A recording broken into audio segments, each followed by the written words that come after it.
Muy buenos días a todas y todos las personas que ya se encuentran conectando a esta conferencia.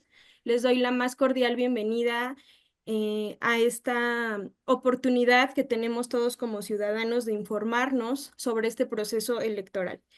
En nombre de México Justo, en nombre del ministro en retiro, Genaro David Góngora Pimentel, presidente del Consejo Académico, y de Juan Carlos Pérez Góngora, presidente de México Justo, comenzaremos esta conferencia titulada Una mirada al primer proceso electoral del Poder Judicial en México, impartida por la maestra Dania Paola Rabel Cuevas, que es consejera del Instituto Nacional Electoral.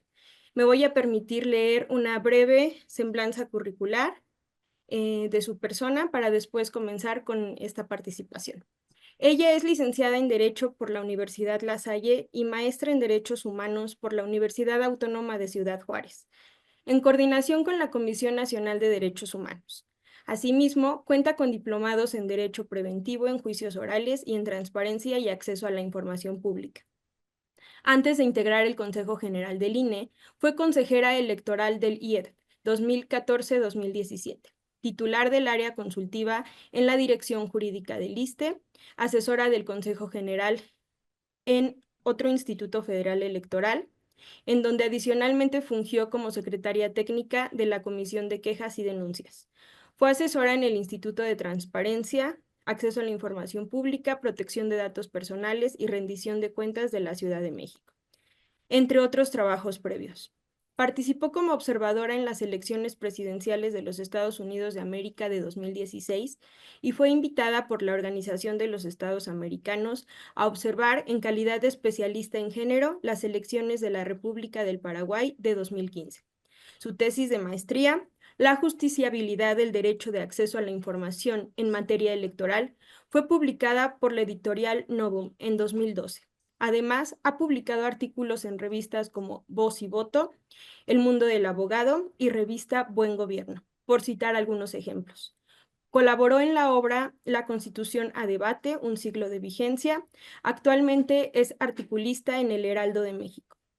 Adicionalmente, ha sido ponente en diversas mesas de trabajo, opinión, seminarios, talleres sobre violencia política contra las mujeres y transparencia y acceso a la información pública, y ha sido comentarista de libros jurídicos y especializados en materia electoral. En la actualidad, es consejera electoral del Instituto Nacional Electoral y preside la Comisión de Prerrogativas y Partidos Políticos y el Comité de Radio y Televisión.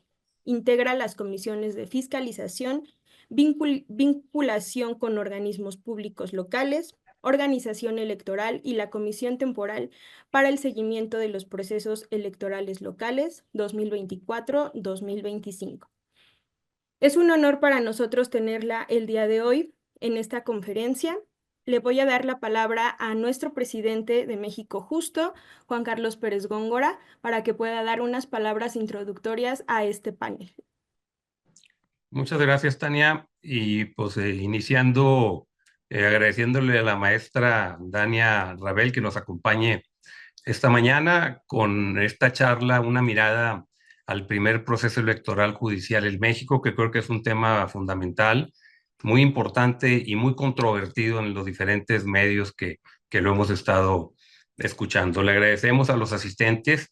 Recuerden que México Justo busca desde sus inicios mejorar el Estado de Derecho en nuestro país y creo que una manera de contribuir en esto pues es dar a conocer cómo se llevará a cabo este proceso electoral y pues por una persona experta, consejera del Instituto Nacional Electoral que va a vivir desde adentro esta próxima elección. Entonces pues a todos bienvenidos y muchas gracias Dania nuevamente por acompañarnos esta mañana.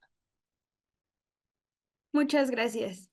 En siguiente vamos a escuchar al doctor Luis Cervera Mondragón, que ha sido una pieza clave para el desarrollo de esta conferencia en colaboración con México Justo. Hola, ¿qué tal? Buenos días. Gracias, Tania. Juan Carlos, presidente, muy buenos días. A la maestra Ravel me da mucho gusto verla de nuevo, sin redundar mucho, ya que nuestro presidente ya lo dijo bien.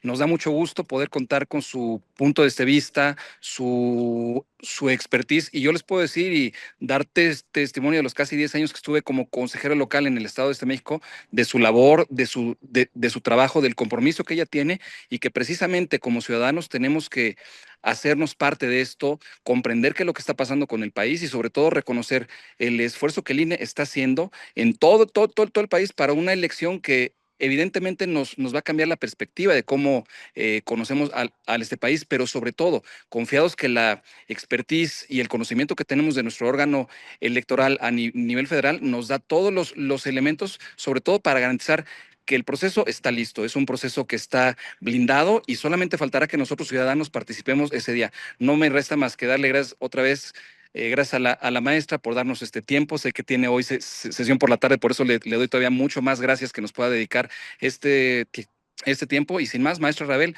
el foro es suyo, me da mucho gusto saludarla de nuevo. Muy buenos días a todos. Muchas gracias, doctor Cervera. Pues bueno, sin más preámbulo, voy a ceder el uso de la voz a la maestra Dania Paola Rabel Cuevas para que comience su presentación. Muchísimas gracias. Pues primero que nada, muy agradecida por la invitación que me hicieron. Muchas gracias al maestro Juan Carlos Pérez, gracias al doctor Luis Cervera y por supuesto muchas gracias a ti, doctora Tania Reyes, por la moderación de esta conferencia. Me parece bien relevante que tengamos esta oportunidad de dialogar sobre un proceso electoral sin precedentes y sin ningún referente en el mundo. Y así que, pues yo quisiera comenzar precisamente mi exposición hablando de los retos que hemos afrontado y que seguimos afrontando para poder implementar este primer proceso electoral extraordinario para la renovación del Poder Judicial Federal. Así es que pediría por favor si me pueden poner la primera lámina de la exposición que tengo preparada para ustedes. En cada proceso electoral, el Instituto Nacional Electoral se juega su legitimidad. Y creo que eso es correcto, porque a final de cuentas no podemos vivir las instituciones de logros pasados. Tenemos que probar que seguimos siendo adecuadas para la ciudadanía, para el país, en cada una de nuestras actividades. Y el Instituto Nacional Electoral en particular prueba su valía en cada organización de proceso electoral. Sin embargo, no puedo dejar de mencionar que este desafío de la implementación de esta reforma del Poder Judicial ha sido enorme, mucho más grande que cualquier otro proceso electoral que ha implementado el Instituto Nacional Electoral y el otro Instituto Federal Electoral. Primero empezamos con restricciones presupuestales bastante graves respecto a lo que solicitó el Instituto Nacional Electoral para la organización de este proceso electoral. Solicitamos específicamente para lo que era el proyecto del proceso electoral extraordinario 13,205 millones de pesos. Y sin embargo, tuvimos una reducción presupuestal que fue más allá de lo que habíamos solicitado para hacer la elección del Poder Judicial. Se nos redujo 13,476 millones de pesos respecto a lo que habíamos solicitado. Sin embargo, hay que también reconocer que gracias a un criterio de la Suprema Corte en donde se dijo que teníamos que pedir un presupuesto precautorio para el caso de que llegáramos a tener una consulta popular, habíamos nosotros presupuestado para una posible consulta popular 6,219 millones de pesos. Como sabemos, este año no tenemos consulta popular, entonces eso que presupuestamos lo pudimos invertir para hacer la elección del Poder Judicial. Aún así, y considerando esta grave reducción respecto a lo que habíamos solicitado y con los ajustes que hicimos particularmente para instalar mucho menos casillas de las que habíamos pensado, porque habíamos considerado instalar 170,000 casillas y ahora vamos a instalar 84,099 casillas. Aún así, viendo esta reducción, necesitamos al menos 1,500 millones de pesos más para poder llevar a cabo esta elección, aún en condiciones acotadas. Y aquí quiero hacer una acotación porque cuando nosotros hicimos la propuesta de ajuste presupuestal y determinamos cuánto requeríamos de ampliación, yo propuse en el Consejo General del INE que presentáramos una controversia constitucional respecto a esta reducción presupuestal draconiana que tuvimos por parte de la Cámara de Diputaciones.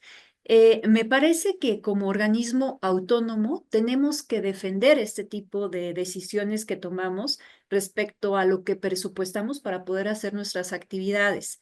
Y sobre todo cuando pues ya había criterios de la Suprema Corte en donde decía que cuando se nos hacía una reducción por parte de la Cámara de Diputaciones, no solamente tenía que fundarse y motivarse esta reducción como cualquier acto de autoridad, sino que tenía que haber una motivación reforzada. En este caso, esa no existió. No se justificó por qué se nos hizo esta reducción tan grave. Entonces, para mí, la lógica era acudir, como ya lo habíamos hecho en otros años, a la Suprema Corte de Justicia de la Nación mediante una controversia constitucional para defender el presupuesto que habíamos solicitado. Sin embargo, hubo una votación dividida. Otras consejerías apoyaron mi propuesta, pero no se llegó a la mayoría. Quedamos 5-6 y por una mayoría de 6 se decidió no interponer una controversia constitucional, lo que desde mi perspectiva no abona para fortalecer la autonomía del Instituto Nacional Electoral. Hemos tenido experiencias con los organismos públicos locales electorales en las entidades federativas, en donde de manera reiterada le reducen el presupuesto que solicitan y entonces viven solicitando ampliaciones presupuestales.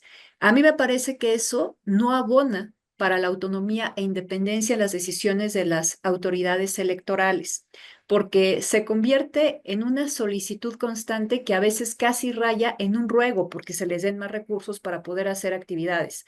No quería que nos encontráramos en esa misma circunstancia, sin embargo, nos encontramos en esa circunstancia porque requeríamos este dinero y porque se decidió por una mayoría no presentar una controversia constitucional. Entonces, como fue público, acudimos al Pleno del Consejo General del INE con la Presidenta de la República para solicitar una ampliación presupuestal.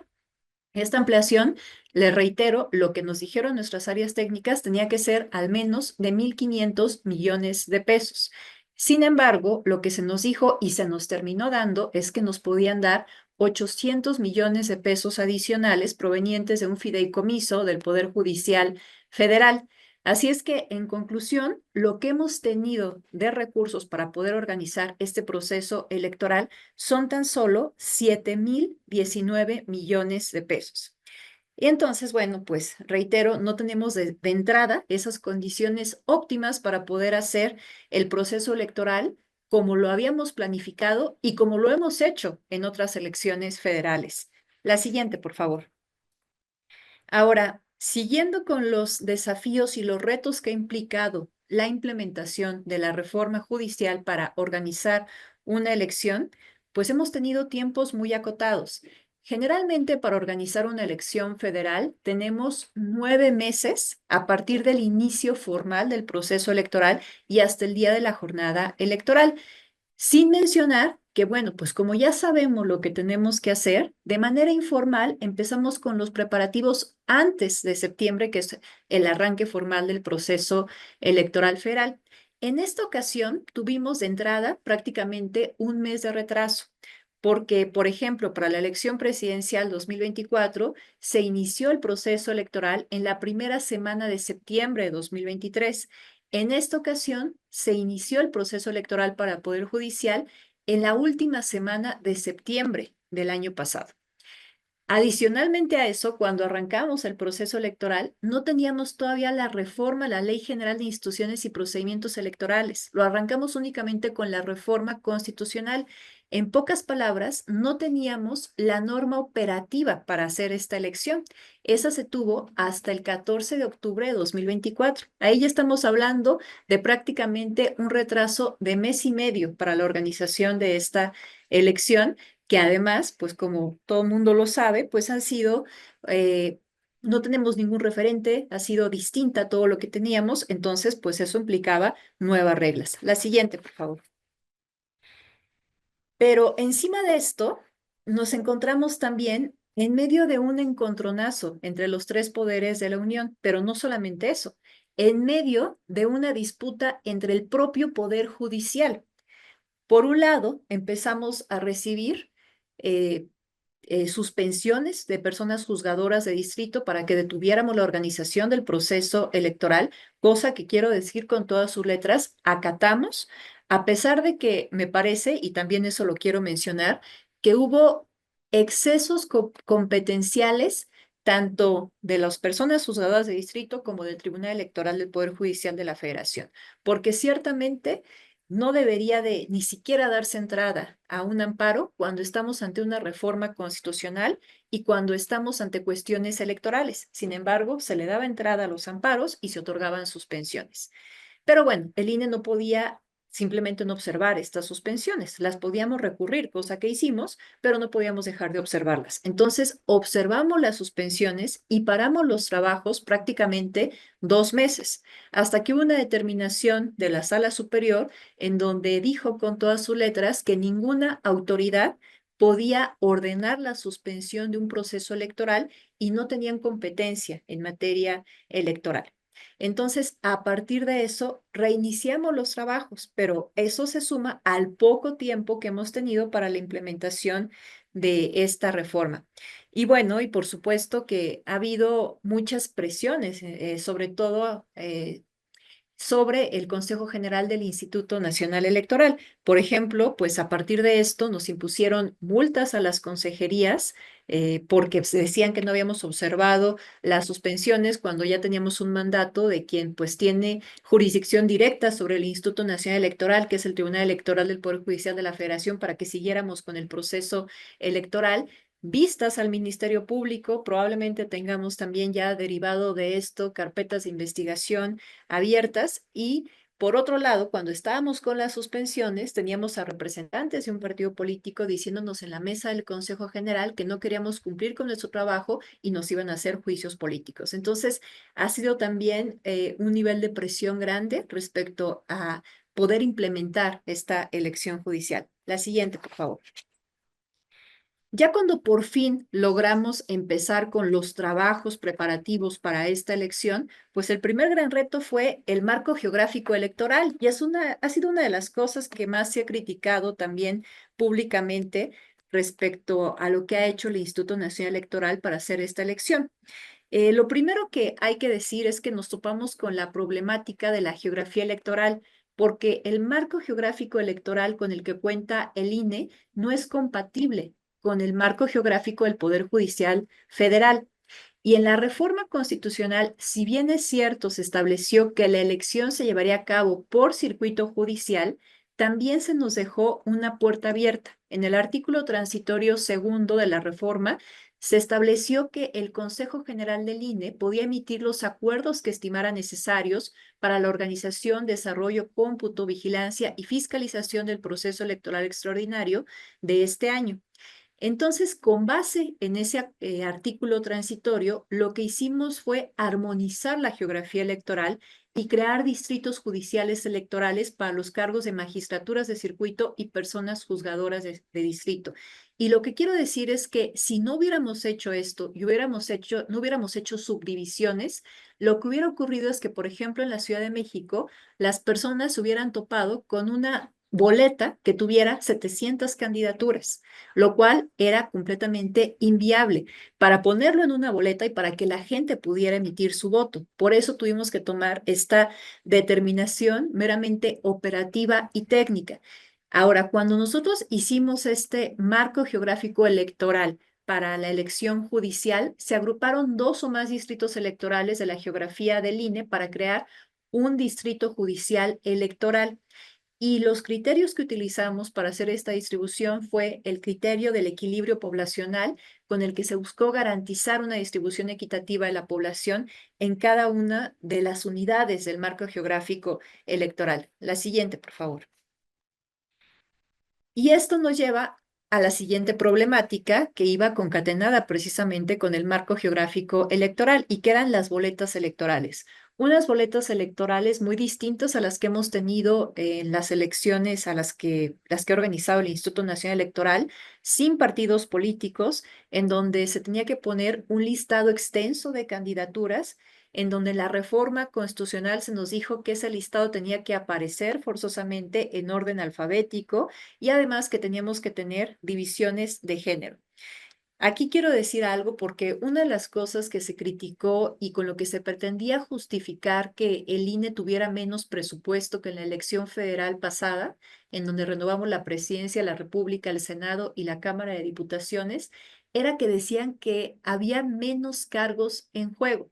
Y aquí creo que hay una confusión, y a mí me parece que a veces esa confusión se trató de sembrar de manera intencionada. Sí es cierto que dijimos durante el proceso pasado que era la elección más grande de la historia y que había más de 20,000 cargos en juego. Pero lo que también es cierto es que cuando mencionamos más de 20,000 cargos en juego, mencionamos los cargos federales y los cargos de las entidades federativas. Por primera vez en la historia, en 2024, tuvimos elecciones concurrentes en las 32 entidades federativas. Si nada más estuviéramos hablando de los cargos que se renovaron a nivel federal el año pasado, fueron 629 cargos, porque se renovó el Senado, la Cámara de Diputaciones y la Presidencia de la República. En esta ocasión, de cargos federales, estamos hablando de 881 cargos. Entonces es más grande esta elección en realidad porque hay más cargos federales a renovarse de los que nunca habíamos tenido que hacer en el Instituto Nacional Electoral. También vamos a tener boletas electorales a nivel federal de las que jamás habíamos tenido. El máximo de boletas electorales federales que podíamos encontrar en la casilla eran 3. En esta ocasión vamos a encontrar 6 boletas electorales federales. Y eso nos lleva a otra cosa, a tener que replantear el escrutinio y cómputo en casilla. A ver, una de las cuestiones que se ha dicho también en estas críticas al modelo que se va a utilizar para estas elecciones es que por primera vez el funcionariado de mesa directiva de casilla no va a hacer el escrutinio y cómputo en las casillas. La siguiente, por favor. Hicimos un ejercicio en el Instituto Nacional Electoral, por supuesto, con personal del INE, de cuánto se tardarían las personas haciendo el escrutinio y cómputo en las casillas. Y entonces lo que vimos es que en un escenario hipotético con 100 electores, resultó que el proceso de escrutinio y cómputo duraría en promedio 88 minutos. Por lo tanto, en las casillas seccionales donde se espera la asistencia de 4,000 electores, el proceso de escrutinio y cómputo se podría prolongar por 58 horas. 58 horas consecutivas, en donde no podría haber descansos, recesos para tomar alimentos, para dormir, porque pues se tienen que estar cuidando las boletas electorales que todavía no van a estar empaquetadas. Entonces, pues lo que pensamos es, si eso se tardó el funcionariado de línea haciendo un escrutinio y cómputo en casilla, personas que están familiarizadas con las boletas y con estos procesos, pues digamos que es el tiempo mínimo, ¿no?, que se tardaría el funcionariado en hacer un escrutinio y cómputo en casilla. Es inviable pedirle eso a la ciudadanía, que esté días haciendo este escrutinio y cómputo, y nos estábamos arriesgando a que pues se fuera la ciudadanía y se quedaran ahí pues los paquetes abandonados en la propia casilla. Por eso se decidió que el escrutinio y cómputo se iba a hacer en los consejos distritales. Sin embargo, quiero decir otra cosa. Hay algo que también se ha criticado, que no se va a hacer, y que de hecho yo voté en contra en el Consejo General, fui la única que votó en contra, porque la mayoría del Consejo General decidió no hacer la cancelación de las boletas electorales en la casilla. Lo que dice la normativa electoral es que se tiene que testar y cancelar las boletas electorales que no se utilicen para que pues no puedan de alguna forma ser reutilizadas por alguien, ¿no? Ya después que se cierra la jornada electoral. Entonces, lo que se ha dicho como crítica es, si este proceso no se hace, se corre el riesgo de que después esas boletas sean llenadas por alguien. Aunque reitero que yo voté en contra de que no se hiciera este proceso, porque para mí era pues una disposición expresa que se tenía que observar, lo que también quiero decir es que la crítica me parece un tanto injustificada desde la perspectiva de que lo que sí va a ocurrir en la casilla y va a ser el funcionario de mesa directiva de casilla es contar los votos emitidos. Entonces, no se va a hacer el escrutinio y cómputo por cada uno de los cargos, pero sí se va a contar el total de votos que llegaron a esa casilla. Entonces, con eso vamos a poder tener certeza de cuántas boletas electorales se utilizaron en esa casilla para que después a lo mejor no se rellenen y se utilicen otras boletas electorales. Y se van a meter en paquetes para que se trasladen a los consejos distritales.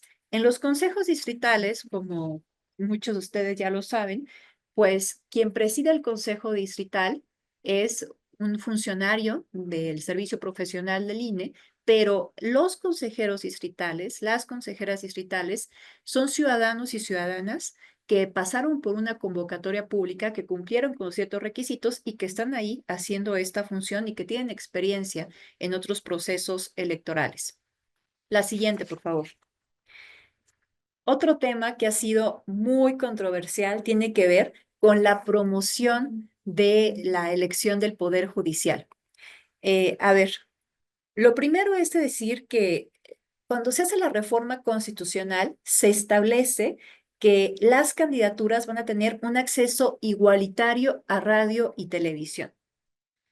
Y ese fue el primer problema con el que nos topamos, porque cuando vimos, pues, cuántas candidaturas podía haber, que eran más de 5,000 las que podía haber si todos los comités de evaluación de los 3 poderes de la Unión ponían candidaturas distintas, pues eran más de 5,400. Entonces dijimos, bueno, pues hicimos el ejercicio y para poderles dar un tiempo igualitario, pues les tocaba a 3 segundos, un spot de 3 segundos nada más, para que todos pudieran tener un acceso igualitario. Entonces, después también la Dirección Ejecutiva de Prerrogativas y Partidos Políticos hizo un ejercicio y lo que advirtió fue lo siguiente, que podemos también observar, que en el caso, por ejemplo, de las candidaturas a ministraturas de la Suprema Corte de Justicia de la Nación, solamente les iba a tocar un spot a la semana. En el caso de candidaturas a magistraturas de la Sala Superior del Tribunal Electoral, solamente les iba a tocar 4 spots a la semana. Y en el caso de candidaturas a magistraturas de la Sala Regional del Tribunal Electoral, un spot cada semana. Para personas que fueran por una magistratura de un tribunal de circuito o personas juzgadoras de distrito, no les iba a tocar ya ningún spot. Entonces, es evidente que eso era insuficiente y que no se podía garantizar por el tiempo con el cual cuenta el Estado, darle una igualdad de condiciones en presencia de radio y televisión a las personas candidatas. Entonces, parece ser que de eso también se dio cuenta un tanto el legislador, y lo que terminó ocurriendo es que cuando hace la reforma a la Ley General de Instituciones y Procedimientos Electorales, se nos da una salida y es ahí en donde se dice que se puede hacer una plataforma para que se dé a conocer los perfiles de todas las candidaturas en condiciones de equidad. Y ya no se habla tanto de este acceso igualitario a radio y televisión. Entonces, fue lo que terminamos haciendo. Pero aquí tuvimos otra problemática, porque lo que ocurrió es que el INE entonces tuvo que aprobar un acuerdo para la distribución de los tiempos en radio y televisión para hacer esta promoción de la elección judicial. Y esa aprobación la hicimos con toda antelación el 13 de enero de este año, a sabiendas que iba a generar polémica y que iba a ser un tema que se iba a impugnar. Y para que tuviéramos estos criterios por parte de la Sala Superior con mucho tiempo. Y por supuesto, en ese esquema establecimos con mucha claridad que únicamente el Instituto Nacional Electoral es quien iba a hacer la promoción de la elección judicial. Ahora, cuando esto llega a la Sala Superior se tarda más de un mes en resolver y el 19 de febrero de 2025 resuelve con un criterio meramente procedimental, sin pronunciarse en el fondo, diciendo que teníamos que volver a emitir el acto porque no se había involucrado los partidos políticos y porque no se había hecho una consulta a la CIRT. Y aquí hay que recordar otra cosa. Primero, en la reforma del Poder Judicial se dijo expresamente que los partidos políticos no podían intervenir. Se excluyó de la elección del Poder Judicial los partidos políticos, pero bueno, la Sala Superior nos dijo que les incluyéramos porque también en esa distribución de tiempos estábamos determinando lo que iba a pasar en Veracruz y Durango, donde hay elecciones locales para renovar los ayuntamientos. Lo segundo es que el criterio que estábamos nosotros estableciendo no era novedoso. Es un criterio que ya se ha aplicado y que está en el reglamento de radio y televisión del INE para cuando hay elecciones concurrentes a nivel federal y elecciones locales. Pero bueno, ese criterio, digamos, ya lo conocían los partidos políticos. Parecía innecesario volvérselos a poner a consideración, pero la Sala Superior dijo, resuélvanlo en una sesión de Consejo General donde haya presencia de los partidos políticos y pregúntenle a la CIR qué opina de este modelo. Entonces, cumplimos otra vez con esta directriz que nos dio la Sala Superior y emitimos de nueva cuenta un acuerdo. Ese acuerdo lo emitimos y después otra vez hubo una impugnación.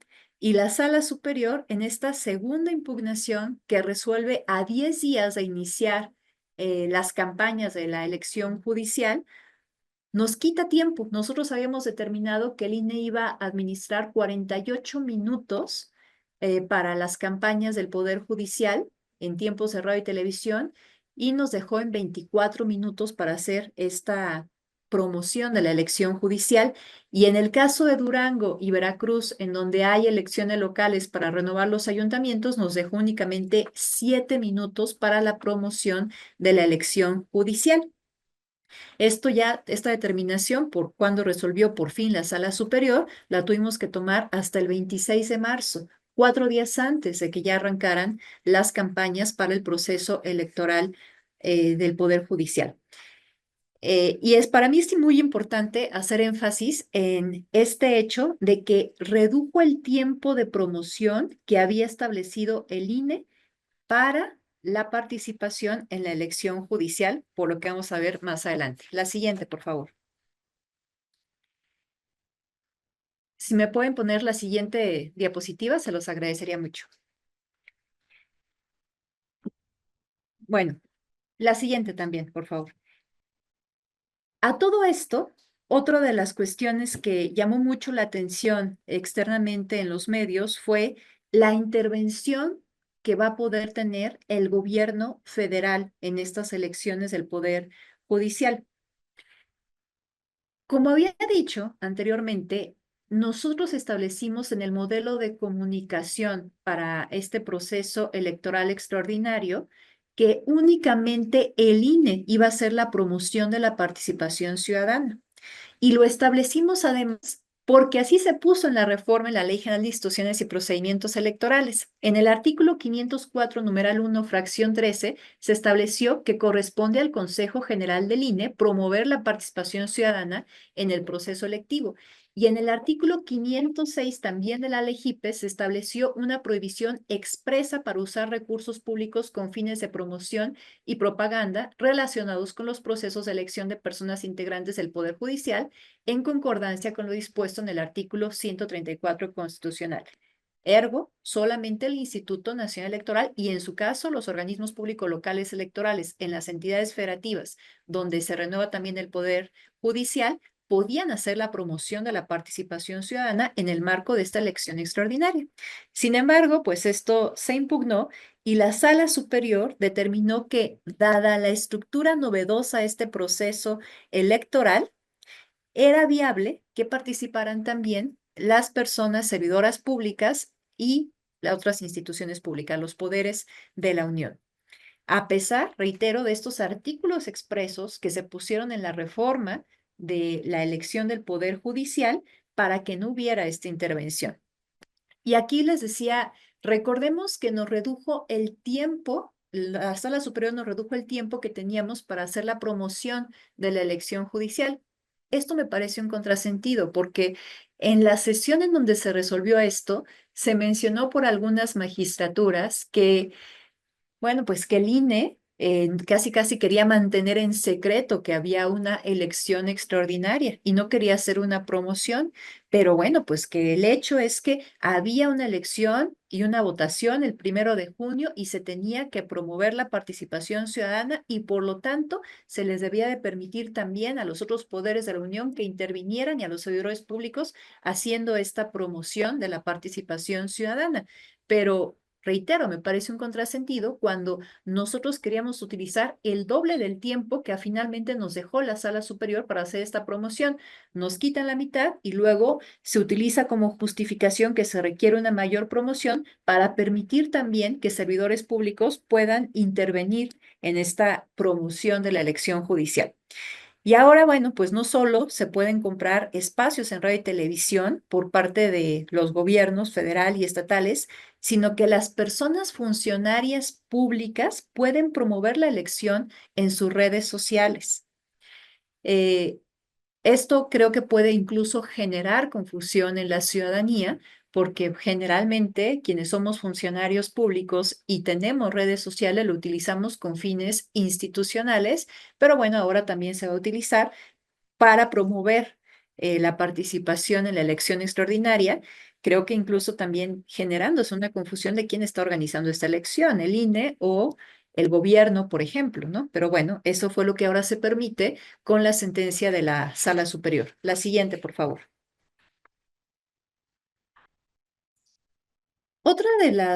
La siguiente, por favor.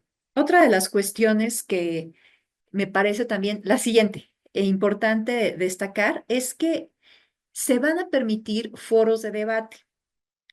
Y aquí quiero hacer otra mención. A ver, cuando se hace la reforma, se dice que el Instituto Nacional Electoral debe de organizar foros de debate. Sin embargo, hacemos un análisis en el INE y lo que dijimos es que no podíamos organizar estos foros de debate porque no podíamos garantizar condiciones de equidad entre todas las personas participantes, considerando el alto número de candidaturas que había para cada uno de los cargos.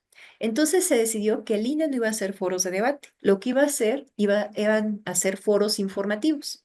Sin embargo, después se sacan reglas por parte del Consejo General para que si otras instituciones públicas o privadas quieren hacer foros de debate, se observen estas directrices.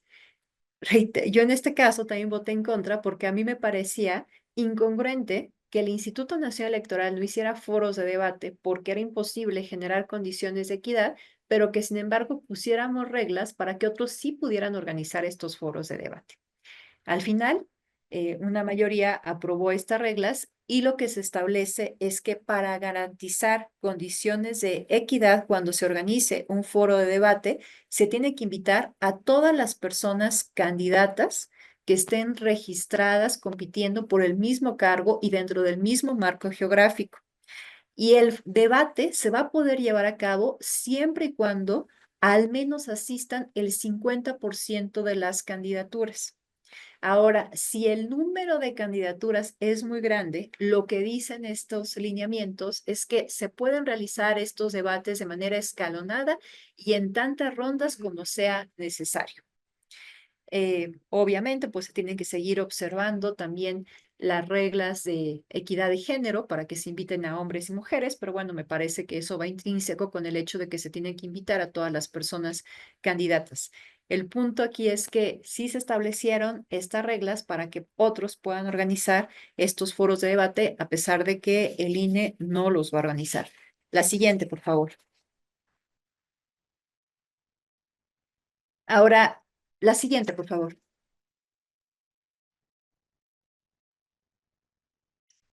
La siguiente. Ahora, respecto a los topes de gastos de campaña en materia de fiscalización, si pueden pasar la lámina, gracias. Aquí tuvimos otra cuestión que fue curiosa porque tenemos un artículo expreso en la Ley General de Instituciones y Procedimientos Electorales. El artículo 522, párrafo 2 de la Ley General de Instituciones y Procedimientos Electorales establece que los topes de gastos personales por cada persona candidata será determinada por el Consejo General del INE en función del tipo de elección que se trate y no podrán ser superiores al límite de aportaciones individuales que puedan realizar las personas candidatas independientes a diputaciones. Si sacamos cuál fue el límite de aportaciones individuales que tuvieron las candidaturas independientes a diputaciones en 2024, fueron 220,326 pesos. Esto se traduce en que el tope de gastos de campaña para las personas candidatas a un cargo en la elección judicial no podía ser superior a 220,326 pesos. Entonces, así lo determinamos en el Consejo General del INE. Sin embargo, esto también fue impugnado y resuelto en la Sala Superior por una mayoría de magistraturas, en donde dijo que esos 220,326 pesos debían de ser la base del tope de gastos de campaña para adecuarse en cada elección. Es decir, que el tope ya no es tope, el tope se convirtió en una base. El tope ya no es un techo, según la Sala Superior, sino una base. Entonces, así lo determinó. La siguiente, por favor. Y nos ordenó en el Consejo General del INE que hiciéramos una distribución de estos montos considerando el tipo de elección, el territorio y tomando como base lo que había establecido el legislador como techo, los 220,326 pesos.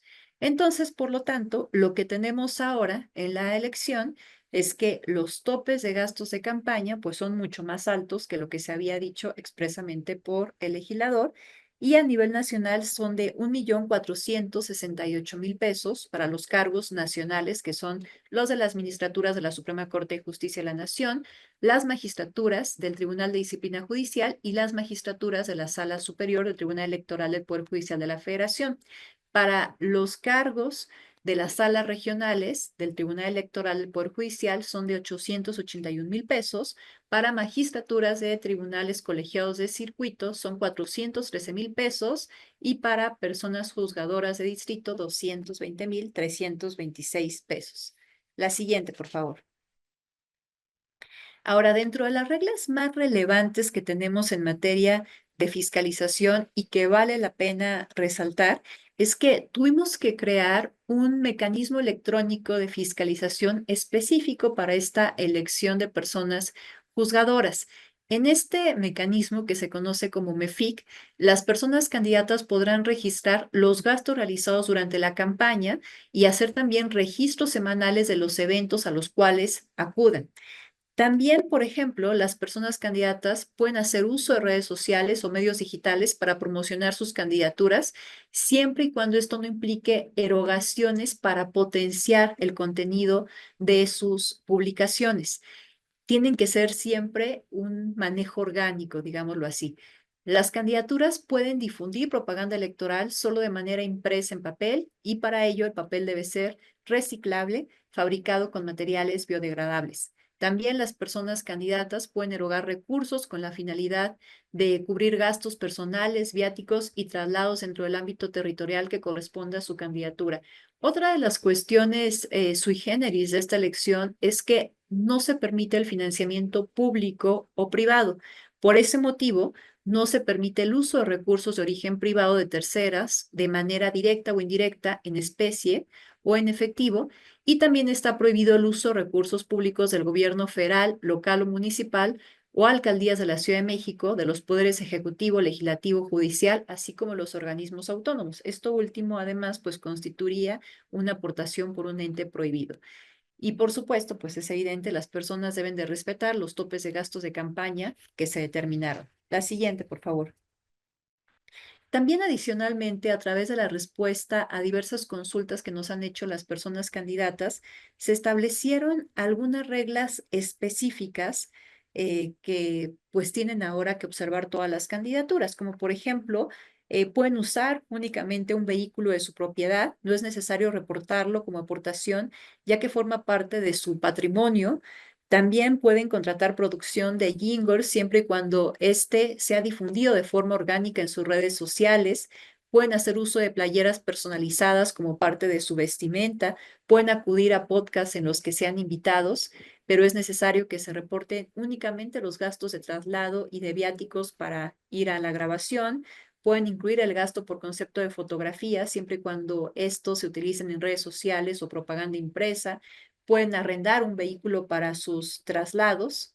Y bueno, esto es, digamos, una ampliación de las reglas que establecimos y que derivaron de consultas expresas que nos hicieron las personas candidatas. La siguiente, por favor. Ahora, las personas candidatas no pueden hacer uso de perifoneo, por ejemplo, hacer propaganda en microperforados, rotulación o forrado de vehículos, beneficiarse entre sí, es decir, no pueden hacer eventos en donde acudan otras candidaturas del Poder Judicial y tratar de dividirse los gastos de ese evento. Dentro de las fechas relevantes que tenemos para la fiscalización, pues quizá la más relevante es ya cuando se determinen los dictámenes de los gastos de campaña de estas candidaturas en el Consejo General, lo cual va a ocurrir el próximo 28 de julio. La siguiente, por favor. Ahora, un tema bien importante que me parece relevante aclarar para que no se preste a confusiones, tiene que ver con lo que aprobamos en el Consejo General la semana pasada con la llamada medida 8 de 8. Coincidió con el hecho de que en las últimas semanas ha habido menciones por parte de senadores de la República en donde han reconocido que pues quizá no hicieron una valoración tan exhaustiva de las personas candidatas que registraron y que entonces pues a lo mejor algunas pudieran tener un vínculo con el crimen y que es algo que se tendría que revisar. Y lo que se dice ahora es que pues ese trabajo que en su momento no se hizo por los comités de evaluación, pues ahora lo haga el Instituto Nacional Electoral o el Tribunal Electoral del Poder Judicial de la Federación. Primero, desgraciadamente, este tipo de señalamientos no es novedoso. No es la primera elección en donde se hacen señalamientos de esta índole. Y yo recuerdo, pues, incluso iniciativas que han presentado legisladores como Rubén Moreira para que sea el Instituto Nacional Electoral quien haga este tipo de investigaciones y de revisiones. Pero eso sale del ámbito de competencia del INE, incluso no solamente de su ámbito de competencia estrictamente legal, sino también de expertise, porque nosotros pues no tenemos el personal para poder hacer una investigación para determinar si efectivamente alguna persona tiene un vínculo ilícito y por lo tanto no es elegible para ser candidato o para ocupar un cargo público. No tenemos esa competencia y no tenemos tampoco, pues, el personal habilitado para poder hacer este tipo de investigaciones. No nos corresponde hacerlo. Eso le corresponde a las autoridades procuradoras de justicia y al final también administradoras de justicia. Entonces, esa es una de las problemáticas. Pero esto que nosotros aprobamos es distinto, aunque se ha tratado de confundir, es distinto a estos otros señalamientos que se han dicho. Esta 8 de 8 surge primordialmente por la exigencia de mujeres de que personas violentadoras, específicamente en temas de género, no lleguen a cargos públicos y personas que sean deudoras alimentarias morosas. Nosotros aplicamos por primera vez esta medida antes de que estuviera en la Constitución y denominada en este momento como 3 de 3 en la elección de 2021. Después se introduce en la Constitución y lo aplicamos para la elección de 2024 y ahora pensamos de nueva cuenta aplicarlo para esta elección judicial. Ciertamente, estos supuestos que tienen que ver con violencia de género se ubican en el artículo 38, fracción séptima, y ampliamos esta revisión a las fracciones 5 y 6. Estas fracciones también hablan de que una persona es inelegible cuando tenga una sentencia firme en donde se le hayan suspendido sus derechos políticos o electorales o cuando la persona sea prófuga de la justicia. Y aquí vale la pena recordar algo. Cuando hablamos de derechos políticos electorales, también estamos hablando de derechos humanos. Por eso es importante que, por ejemplo, se trate de una sentencia firme y no por a lo mejor un simple señalamiento donde una persona pueda tener un vínculo inadecuado, se podrían suspender sus derechos políticos electorales. Pero en esos términos es en los que va a ser el Instituto Nacional Electoral la revisión de las personas candidatas para que antes de que les otorguemos su constancia de mayoría, revisemos estos requisitos de elegibilidad y ver si sí los están cumpliendo para que se les pueda otorgar esta constancia de mayoría. La siguiente, por favor. Ahora, en este caso concreto, cómo hacer llegar la información al Instituto Nacional Electoral. El Instituto Nacional Electoral habilitó un micrositio dentro del propio apartado que tiene la página del INE, del Poder Judicial, para que ahí puedan hacer llegar la información a la ciudadanía. Hay un formulario que deben de llenar, tanto la ciudadanía como las organizaciones de la sociedad civil, en donde pueden adjuntar esta información. También se puede hacer llegar la información que tengan al respecto por vía física en los 332 consejos locales y distritales del INE en un horario de 9 de la mañana a 6 de la tarde. La siguiente, por favor. Algunas fechas claves para esta verificación que les he comentado vinculada con la 8 de 8 son el 12 de mayo, donde vamos a tener un primer corte de información y se van a presentar resultados al Consejo General del Instituto Nacional Electoral. También, a más tardar, el 12 de mayo, las personas candidatas deben de registrar el formato en el que declaran bajo protesta de decir verdad que no incurren en ninguno de los supuestos del artículo 38 constitucional. Este formato se va a subir también a la plataforma Conóceles, que es la misma plataforma donde la ciudadanía puede conocer los perfiles de las personas candidatas. Y el Consejo General va a hacer una aprobación final de esta revisión el 15 de junio. La siguiente, por favor. Por último, me parece también relevante hablar un poco de los criterios de género que vamos a observar para esta elección. Establecimos que en caso de haber sustituciones de candidatura, se respete el sexo de la candidatura originalmente postulada, con la finalidad de evitar que a través de sustituciones de candidaturas se vaya disminuyendo el número de mujeres candidatas. Sin embargo, pues ahorita, por ejemplo, ese supuesto ya está superado porque ya no puede haber sustituciones de candidaturas. Ya mandamos a hacer la impresión de las boletas, estas ya se terminaron de imprimir y de hecho el miércoles que viene va a ser el arranque de la distribución de la documentación electoral, ¿no? De las boletas electorales. Entonces, en este momento ya no puede haber sustituciones. Ahora, dentro de las reglas que establecimos, dijimos que pues evidentemente se van a considerar las personas más votadas, alternando el género de las personas. La siguiente, por favor. Y las reglas generales que establecimos y en donde podemos sintetizar los tres criterios que vamos a ver en la siguiente diapositiva son, primero, la regla de alternancia de género.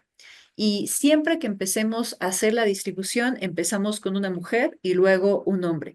Si hubiese un solo lugar, se va a quedar con ese lugar la persona más votada, sea hombre o mujer, salvo que en el distrito haya más hombres. En ese caso, se pondría a la mujer más votada.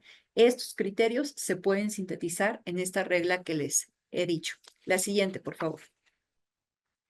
Ahora, un reto, por supuesto, para esta elección tan distinta a la que hemos tenido es, pues, cómo vamos a informar a la ciudadanía y cómo se puede informar la ciudadanía con relación a esta elección. Como les decía, tenemos el sistema Conóceles, en donde la ciudadanía puede conocer el perfil de cada una de las personas candidatas, su currículum, también pueden conocer su trayectoria no solamente profesional y académica, sino incluso también pueden conocer las propuestas que tengan de mejora para el Poder Judicial, ¿no? Algo que es importante recalcar en este punto es que la información que va a poder consultar la ciudadanía en este sistema Conóceles es información que es puesta por las propias personas candidatas. Esto es relevante porque, por ejemplo, hace algunas semanas vi a un candidato a ministro pues diciendo que se había alterado su perfil, que cuando se consultaba con su nombre se veía los datos curriculares de otra persona y que seguramente el INE lo había alterado. El INE no pone esa información. Se les dan claves a las personas candidatas y son únicamente las personas candidatas quien sube esta información. Ahora, con corte al 21 de abril, el sistema ya presentaba un nivel de avance del 99.09%. Eso es muy relevante porque quiere decir que al día de hoy la ciudadanía puede entrar a ese sistema y prácticamente va a encontrar la información absolutamente de todas las personas candidatas. La siguiente, por favor.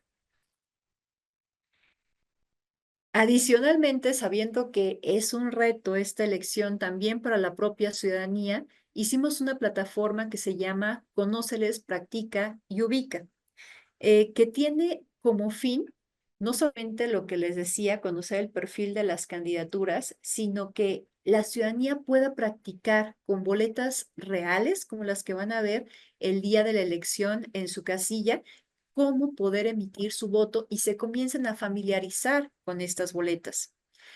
Se puede entrar a este sistema escaneando el código QR que está al reverso de la credencial para votar o también en la propia página del INE. En el simulador, pues van a poder practicar que van a tener que poner el número de la candidatura por la cual quieren votar en lugar de tachar, como lo hacemos en otras elecciones. Pero bueno, ahí van a encontrar las 6 boletas electorales que vamos a tener el próximo 1 de junio y también a partir del 15 de mayo se va a habilitar la parte de ubica tu casilla para que la gente sepa en dónde les va a tocar votar. La siguiente, por favor. Como pueden ver, esta elección es y sigue siendo muy compleja para su implementación. Organizar esta elección en condiciones óptimas ya tenía un alto grado de complejidad. Sin embargo, esto no ha ocurrido así por las diversas cuestiones que les he comentado, pero lo que sí me parece muy relevante es que si esta elección se repite como está previsto en la reforma constitucional para 2027, forzosamente tenemos que hacer una evaluación de cómo se dio la implementación de este primer proceso electoral extraordinario de la elección judicial para poder hacer mejoras para 2027, porque hay que recordar que además en ese año se van a renovar también en 17 entidades federativas las gubernaturas. Vamos a tener también la renovación de la Cámara de Diputaciones a nivel federal. Eso implica un mayor grado de complejidad para hacer estas elecciones al mismo tiempo que esas otras elecciones. Y si estas no salen bien, pues podrían poner en riesgo las otras elecciones. Entonces, yo creo que es relevante que nos sentemos después de esta elección para hacer una evaluación integral y mejorar la implementación de esta reforma judicial. Les agradezco mucho su atención. Muchas gracias, consejera Dania Rabel, por toda esta explicación que nos ha dado. Creo que para todas las personas que nos están escuchando es de muchísima utilidad porque, como bien se ha dicho, es el primer ejercicio en este sentido y consideramos por parte de México Justo que era muy importante como dar todo este brevario a la sociedad, incluso los que pudieran estar un poco más cercanos a estos procesos, también es algo completamente nuevo y todas las especificaciones que nos ha dado yo creo que son relevantes. En este momento vamos a abrir unos minutos para preguntas, si es que hubiera por parte del auditorio. Hay un comentario aquí en la sala. Lo voy a leer. Bueno, creo que este comentario se puso antes de que hablara como sobre todo el tema de la fiscalización, pero lo voy a leer por si hay algo más que decir. Dice es de Claudia Mancera y dice mucho del cuestionamiento que se ha dado como referencia a la población es que el INE cuesta mucho, por lo que a efecto de entender el impacto en la operación que genera el déficit presupuestal y evitar incorrectas interpretaciones respecto a que el INE es una carga al erario público, es importante que para mejor entendimiento de la audiencia se pudiera precisar el capítulo y conceptos de gasto que están siendo afectados por la falta de recursos presupuestales, que creo que, bueno, ya después de esto se desglosó un poco, pero si hay algo más que anotar, pues adelante. Voy a leer una siguiente que dice, es de Marco Antonio Santiago y dice, con tantas complejidades y dificultades técnicas, presupuestales y hasta de recursos humanos en el INE, ¿existe en la ley en la materia una salida para suspender o cancelar la preparación de una elección que además supera por mucho cualquier otra previa? Esta es la pregunta. Y la última que tenemos hasta el momento es de Salvador Saavedra, que dice, la presentación hecha estuvo sensacional, ya que fue muy objetiva y muestra los grandes retos que enfrenta. Y nos piden, bueno, en este caso sí vamos a colocar la presentación, toda la conferencia en la página de YouTube, Salvador. Entonces podemos a lo mejor comentar este bloque de preguntas y ya después nos vamos a las demás. ¿Le parece, consejera? Sí, muchas gracias, doctora Tania. A ver, primero, únicamente para abundar un poco más en la pregunta que hacía Claudia, efectivamente, uno de los cuestionamientos reiterados que se hacen al Instituto Nacional Electoral es lo que cuestan hacer elecciones. Algo que se ha tratado de explicar con vehemencia es que al final las elecciones son tan costosas justamente porque venimos de una tradición de desconfianza. Entonces, se han previsto muchísimos candados para evitar que pueda haber fraudes electorales y esos candados, pues, son onerosos. Simplemente el hecho, por ejemplo, de que sea la ciudadanía quien integre las mesas directivas de casilla implica hacer una visita, bueno, primero contratar un buen número de capacitadores, asistentes electorales y supervisores electorales para visitar más de 13 millones de mexicanos y de mexicanas para convencerles de que acudan a ser funcionarios de mesa directiva de casilla. Desde luego, previo el sorteo que se hace para determinar quién puede llegar a ser funcionario de mesa directiva de casilla. Entonces, desde ahí empezamos a sumar recursos. Mientras más casillas tenemos, pues más materiales tenemos que imprimir. En este caso, tuvimos que imprimir mucho más boletas electorales que en otras elecciones. Entonces, todo eso va sumando y las boletas electorales, por supuesto, que también tienen que tener mecanismos de seguridad que tienen un impacto en el costo, ¿no? Como ser impresas en papel seguridad, tener algunas cuestiones que puedan hacer inviable que puedan copiarse estas boletas electorales. Pero también creo que a veces hay bastante desinformación. Vi un video en donde se increpa a una candidata respecto al costo en la organización de estas elecciones y se le dice que van a costar más de 40 millones de pesos, más de 40,000 millones de pesos, perdón. Pero ese es el presupuesto que originalmente había pedido el INE, no solamente para hacer estas elecciones, sino para todo el trabajo que tiene que hacer para su operación cotidiana. No se nos dio ese presupuesto. Eso es lo primero que hay que decir. Pero segundo, como les dije en la exposición, lo que se pidió expresamente para poder hacer estas elecciones fueron poco más de 13,000 millones de pesos. Al final de cuentas, lo que se va a invertir para estas elecciones son poco más de 7,000 millones de pesos. Y esta reducción en los costos nos llevó no solamente a poner menos casillas, lo cual en cascada implica reducir gastos en muchos ámbitos, sino, por ejemplo, hacer inviable el voto de mexicanos y mexicanas residentes en el extranjero, nos llevó a que no pudiéramos tener algunos mecanismos de accesibilidad, por ejemplo, para personas con discapacidad visual. En esta ocasión no vamos a tener por primera vez las boletas en braille o las plantillas braille que se tenían para otras elecciones. Nos llevó también a que no pudiéramos hacer la implementación del voto de personas en prisión preventiva. Eso como un impacto directo para estas elecciones, pero también en el trabajo cotidiano del INE, pues no pudimos hacer la renovación de sistemas que tenemos, por ejemplo, para la vinculación y la coordinación con los organismos públicos locales electorales, que tenemos para hacer el monitoreo de radio y televisión. Nos llevó a cancelar cuestiones que tienen que ver con educación cívica. Incluso por primera vez el INE, por ejemplo, no estuvo presente en la Feria Internacional de Minería de la Ciudad de México, cuestiones como esas que vamos sumando porque tuvimos que reducir también los costos y jalar dinero para poder hacer esta elección. Creo que algo que se ha dicho, pero que me parece que es acertado, es el hecho de que, pues justamente tenemos que ver que invertir en la democracia es la mejor inversión que podemos hacer. No hacerlo realmente nos puede traer consecuencias indeseables en un gobierno que a lo mejor no tenga legitimidad y conflictos sociales y políticos en el futuro. Respecto a la posibilidad de cancelar la elección, en la ley no se prevé una posibilidad de hacer una cancelación de una elección.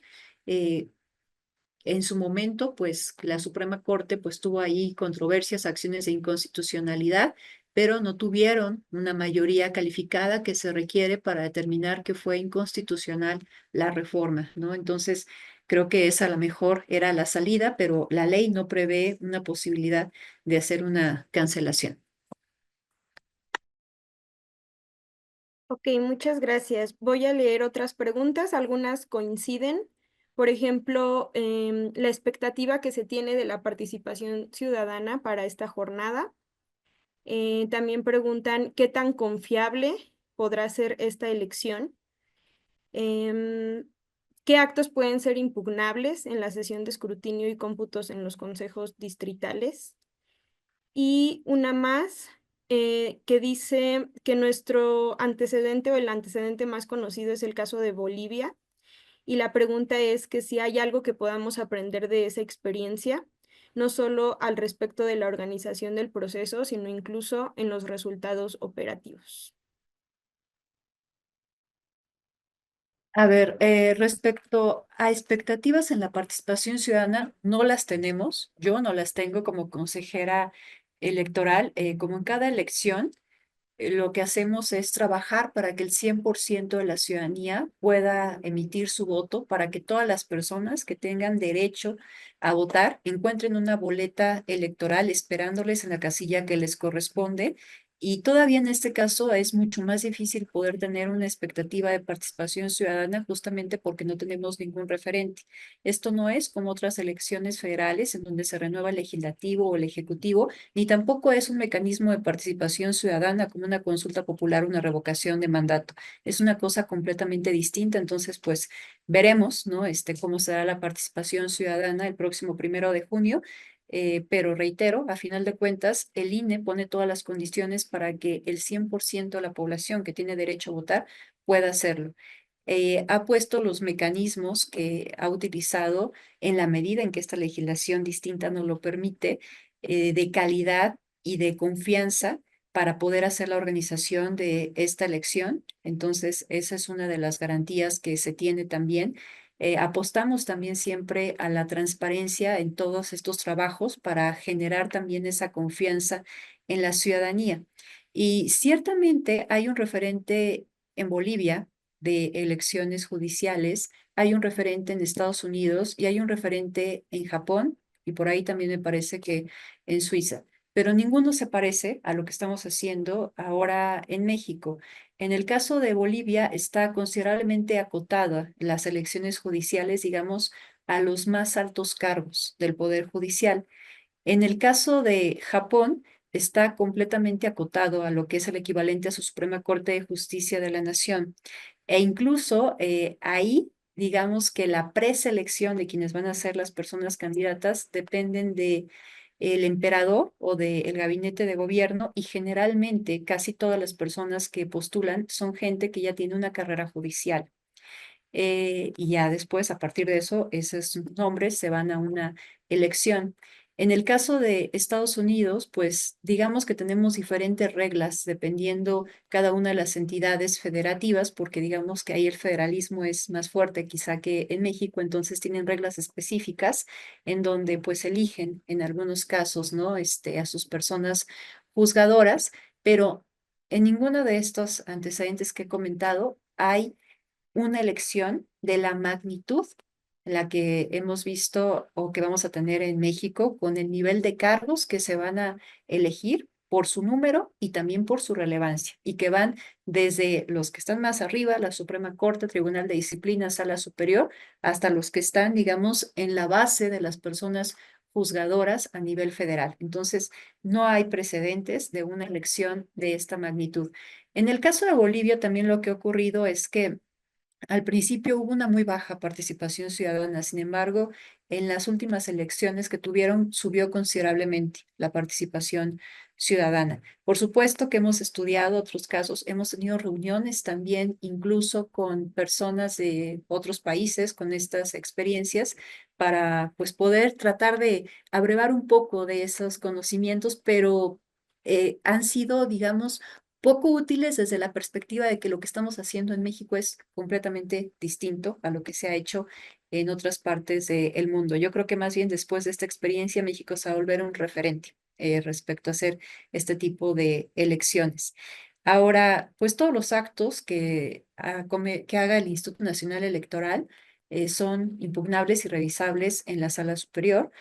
Por supuesto que cuando estamos hablando ya después de una elección, pues tendrían que ser actos que se abocaran a tratar de demostrar alguna causal de nulidad de la elección. Ok, muchas gracias. Voy a leer una última. Bueno, hay muchos comentarios de felicitación para la exposición y para usted, consejera. Y tenemos una última que dice, me gustaría preguntar respecto a la manera en que la ciudadanía puede intervenir como coadyuvante de la autoridad electoral por cuanto hace a denuncias ciudadanas contra candidaturas que realicen actos contrarios a la normativa electoral. En tal sentido, la pregunta ¿es factible que el INE inicie de oficio algún PES derivado de denuncias ciudadanas donde se hagan del conocimiento del INE diversos hechos que comentan las candidaturas al Poder Judicial? Eh, a ver, la intervención de la ciudadanía se puede dar de muy diversas formas. Empiezo por la más sencilla y termino con la pregunta concreta que nos están haciendo. Primero, haciendo observación electoral. Y eso me parece que en esta elección es quizá todavía más relevante que en otras elecciones, que pueda haber una participación activa y directa de la ciudadanía haciendo observación electoral, porque a diferencia de otras elecciones no vamos a tener a los representantes de los partidos políticos cuidando las casillas. ¿No? A final de cuentas, pues sí, los representantes de los partidos políticos tienen un interés, no van a ser completamente imparciales, pero el hecho de tener a todos los representantes de los diversos partidos políticos me parece que logra generar un ambiente de neutralidad en donde todos se vigilan entre todos. En esta ocasión no vamos a tener a personas representantes de los partidos políticos. Por ende, tener a personas ciudadanas que hagan observación electoral me parece aún más relevante. Y estas personas también pueden, además de dar un aviso inmediato por si ven alguna irregularidad y poderle avisar al CAE de esa casilla, al supervisor electoral, para que pues se puedan tomar medidas, al presidente de la mesa directiva de casilla, también, pues obviamente, pues pueden presentar un informe. A partir de eso, pues nosotros tomamos en cuenta las consideraciones que ahí nos digan, ¿no? Y pueden documentar todo lo que estén observando. Adicionalmente, otra manera de intervenir es la que comentaba en la exposición, a través de estas denuncias que deriven de la 8 de 8, con el micrositio que ya tenemos habilitado en caso de que se sepa que alguna de las personas candidatas pues no es elegible por alguna de las condiciones que se establecen en el artículo 38 constitucional. Y por último, efectivamente, el INE tiene la facultad de iniciar procedimientos oficiosos en materia administrativa sancionadora. Pueden ser procedimientos ordinarios sancionadores o procedimientos especiales sancionadores. Obviamente, si llega una persona y presenta pruebas para iniciar un procedimiento especial sancionador, pues ya no sería oficioso, sería petición de parte. Entiendo que quizá la pregunta vaya más en el tono de no quiero presentar mi escrito, pero les quiero presentar pruebas. Yo diría que valdría la pena hacer un escrito, aunque fuese muy sencillo, si es que se tienen las pruebas, para realmente incitar a que se inicien estos procedimientos especiales sancionadores en caso de que se advierta que alguna candidatura está cometiendo una irregularidad. De acuerdo, muchísimas gracias. Pues bueno, tenemos más comentarios en donde habla sobre pues este reto tan grande que enfrenta el INE y en general toda la ciudadanía en este proceso histórico que estamos viviendo y que estamos muy cercano al día de la elección. Muchas gracias, consejera. Le voy a dar la palabra al presidente de México Justo para poder ir cerrando ya esta sesión. Pues creo que es un gran reto el que va a tener el Instituto Electoral con los 881 cargos, que va a ser pues, la elección más grande y todo lo que se mencionó durante la plática por parte de la maestra en las modificaciones que estuvieron que estar haciendo, porque si no, como decías, iban a tardar 58 horas en contar los votos, ¿no? Y pues no iban a terminar y lo más seguro es que los ciudadanos dejan ahí las boletas, ¿no?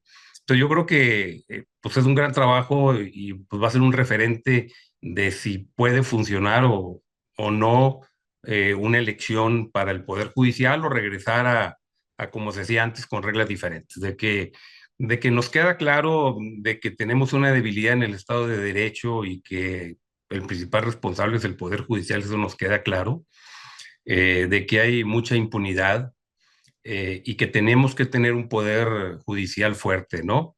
No es garantía que este proceso electoral, independientemente que se lleve muy bien por parte del Instituto Nacional Electoral, pues no es garantía de que los juzgadores van a ser los mejores o los mejores perfiles para impartir la justicia. Eso lo veremos durante el tiempo en que esté funcionando el Poder Judicial, ¿no?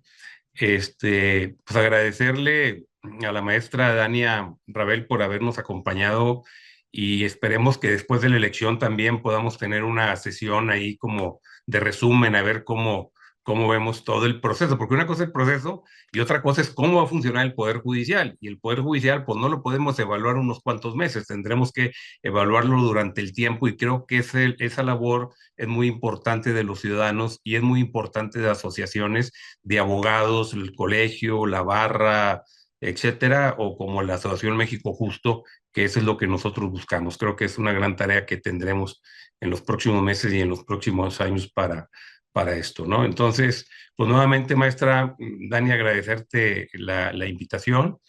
Seguiremos en contacto y agradecerles al público también que nos hayan acompañado esta mañana, ya tarde ahorita, y los tendremos informados de nuevas pláticas relacionadas con temas para fortalecer el Estado de Derecho. Muchas gracias a todos.